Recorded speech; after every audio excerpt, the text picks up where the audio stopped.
Hey guys, welcome back to my channel. If you're new here, my name is Sydney. I film cruelty-free beauty videos all about shopping your stash and learning to make thoughtful purchases.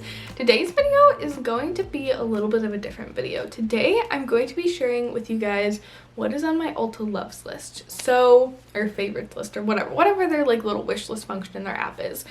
So, I've been on a no-buy. Well, technically I started my no-buy in August. I took a little mini break for the week of Black Friday and most of December. And then January happened and I'm still on an unofficial no-buy. So I haven't bought any makeup. Spoiler alert, I guess, if my no-buy update date hasn't gone up yet. Spoiler alert, I haven't bought any makeup since like early December. And for the most part, I felt deeply satisfied in my collection and what I have and like just loving on it and using it. But lately, this week really, I've had the urge to shop. And so I was like, okay, take a deep breath, take a step back.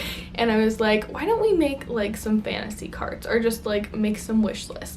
I do have a full video coming on fantasy carts. I'm just trying to figure out how I want to structure it because I feel like that has been like a game-changing strategy in my no-buy and like learning to buy less makeup. So I do have a full video coming on that. I'm just working out the kinks. But I thought it might be fun to go through Ulta's app and kind of share with you guys the products that caught my attention. I will be totally honest with you. I don't think I've bought anything from Ulta since maybe spring of 2020. It's been a very, very long time.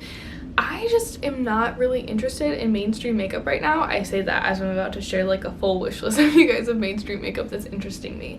But really my focus is on indie makeup. I feel like that's where a lot of innovations are happening and their products are just so unique and I feel like they add so much more value to my collection. I've kind of taken a step back from mainstream makeup, but I thought it might be fun to go through the Ulta app and share some things that caught my attention and some brands that I was super excited to see at Ulta. So I've blabbered on so long in this intro. Let's get into the video, guys. Okay guys, so the first product that I'm really interested in are the Axology Balmies trios. So I talked about these, I think I talked about these several months ago. These are really cool like sustainable makeup products. So they're like little multi-functional multi-sticks. They're kind of like the multi-sticks from Bite, but they have zero plastic in them, which is so exciting. I'm really taking steps to reduce my waste in 2021. I feel like there are so many areas of my life that just could be less wasteful and makeup is definitely one of them. I'm so intrigued by this product. I found them last year and I'm so excited to see that they're on Ulta. So they have several different trios on Ulta's website. Honestly, I think I added all of them to my loves list because I was just so excited. But there's one called Malibu Magic, which looks like it has like some beautiful corally like cheek shades and a gorgeous highlight. There's one called Cotton Candy Skies, which the highlight looks like it might be a little bit too deep for my skin now that I'm looking at it, so I think I'm going to actually remove that one. I also added Of the Earth to my loves list, but also the highlighter on that one looks super deep, so I'm also going to skip that one. So really just Malibu Magic is on my wish list, I guess. But I have been so intrigued by these and they're definitely something that I'm really looking forward to trying. Next up we have MY Cosmetics, and I'm 98% sure that this is a Black-owned brand. And I've had my eye on them for a couple of months ever since they kind of crashed into the beauty space, and they are now being sold at Ulta, which is so exciting. It's so much more accessible for so many people, and I'm kind of interested in trying one of their lipsticks. I get in these weird kicks where I'm like, I don't ever need to buy a lip product again, but then on the other hand I'm also like, well, I probably don't need this, but like I want to try the different formulas. So I picked out the shade Peach Please. It's described as a subtle peach with coral undertones, which sounds absolutely beautiful. They definitely have a lot of those like deeper, more neutral like brownie pink shades. If that's really your jam, I would highly recommend checking these out. Those aren't really my jam, so I was looking for something that was a bit more of a traditional nude, and this definitely fit the bill. I also added their Sun-Kissed bronzer to my loves list. This is, I think, the product that really attracted me to the brand a couple of months ago. I'm not really sure why now, because like this is just a matte bronzer. It does look like it's a nice tone, but like other than that, like I'm much more into like glowy bronzers right now, so this is more of like a fantasy wishlist item. It's not something that I feel like I'm probably going to purchase just because I don't think it's really going to add a lot of value to my collection. It doesn't really fit my makeup taste right now, but I was kind of drawn in by the packaging, so I just threw it on here. Next up we have some magnetic lashes from Ardell. These are the Ardell Magnetic Liquid Liner and Lash Set in the like variety Accent 002. I've been intrigued by magnetic lashes and liner. Honestly, it kind of freaks me out having something that magnetic that close to my eye. Let me know if I'm alone in that. I just feel like it's a little weird, but I was especially intrigued by this one because these are accent lashes. So I have lashes. I have plenty of lashes in my collection. Probably don't need to ever buy more. I mean, like, until I wear those out and they're disgusting and nasty. But I've always been really intrigued by the concept of accent lashes. I remember when I first got into lashes, I had like a pair of lashes that I think I just cut in half and used those as accent lashes. But I've never had true accent lashes, and I think the idea of having them in such a reusable form as these magnetic lashes is really interesting because I'm not a daily false lash wearer, and when I wear false lashes, I wear them for like 2 hours and then I'm done. It's just like around the house for fun. So I'm really interested in this concept. If you guys have tried the Ardell magnetic lashes, definitely let me know what your experience was. Alright you guys, next up we've got some products from Persona.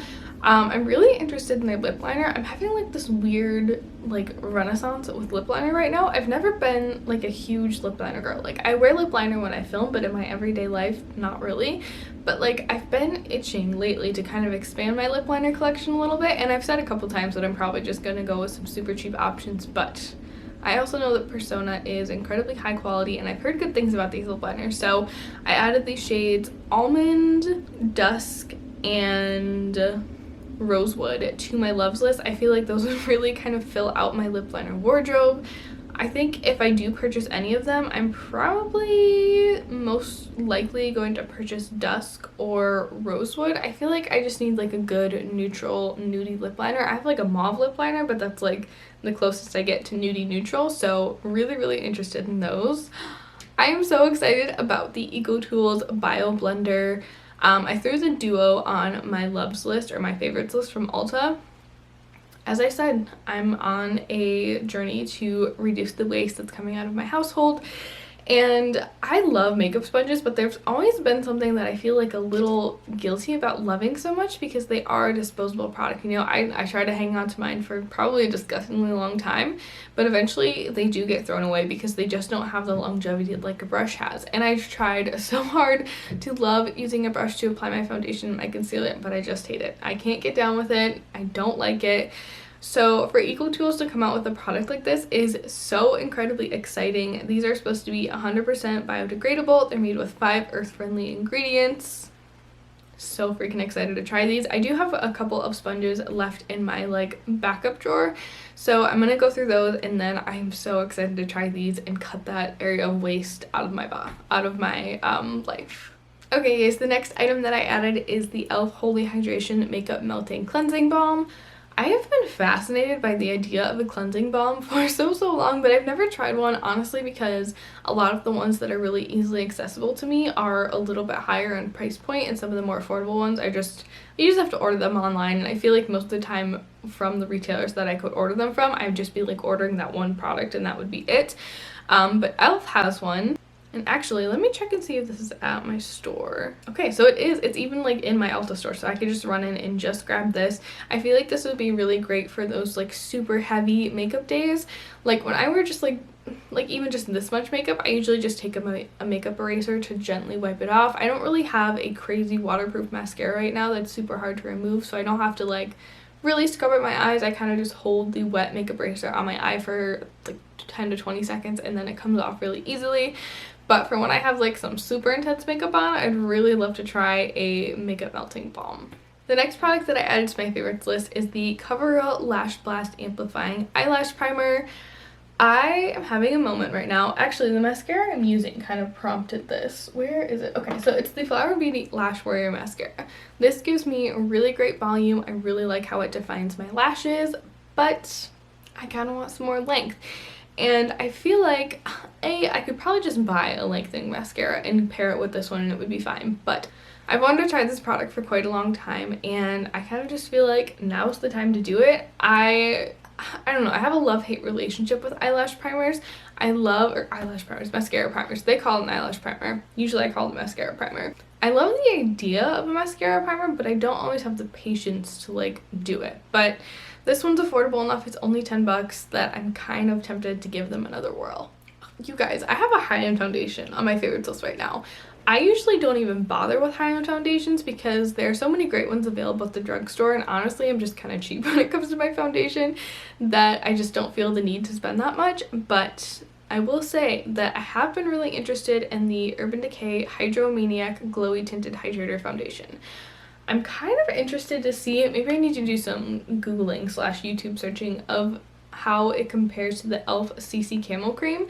I've been obsessed with this lately, you guys. I did do a first impression video on it where I did do a wear test, but I feel like since then I've kind of gotten a better grip on how I feel about this, so I will update you guys in a speed review shortly. But overall I do like it, but it seems like they kind of have some similar claims, so I'd be really interested to see how they compare. And I just think it sounds like the perfect foundation for me. It's supposed to have a glowy finish, like medium coverage. I'm just really digging it, and that's exactly what I'm looking for right now. Alright, you guys, the final item that I have on my Ulta favorites list is this Milani Weekend Brow Pen. So this actually came as a recommendation from one of you guys. In a recent video, I shared something about how I was looking for a brow pen, and I was looking for a more affordable option because A, it's not really a product that's going to last a super long time. They're going to dry out, and B, I'm cheap when it comes to brow products. I'm just going to say it. And one of you guys recommended this brow pen, and I really want to try it. I don't know. See, this is also where I'm questioning whether or not I should get this or not, because I'm not sure if it really suits my, like, brows needs. I have pretty full brows as it is. Really, I just focus on creating a little bit more structure in the tail of my brow and just some very, very gentle filling in. So like part of me is just like super excited to try this like innovative way to fill in my brows, and part of me is just like, is this actually going to suit the needs of your brows? Like, are you adding value to your collection, or is this just going to be a product that doesn't work for you that you have to get rid of? I'm not really sure. Definitely let me know down below if you guys have any experience with this product. But I think that's gonna be it for today's video. Thank you guys so much for watching. I hope that you enjoyed this. I had a lot of fun sharing what's on my wish list right now, kind of doing some window shopping with you guys. Let me know if you guys like to do the same. Do you create fantasy cards? Do you use like the favorites list or the loves list on the Ulta and Sephora apps? I'd love to know. But that's it for me today. Thanks so much for watching. Please don't forget to subscribe and like this video if you enjoyed it, and I'll see you in my next one.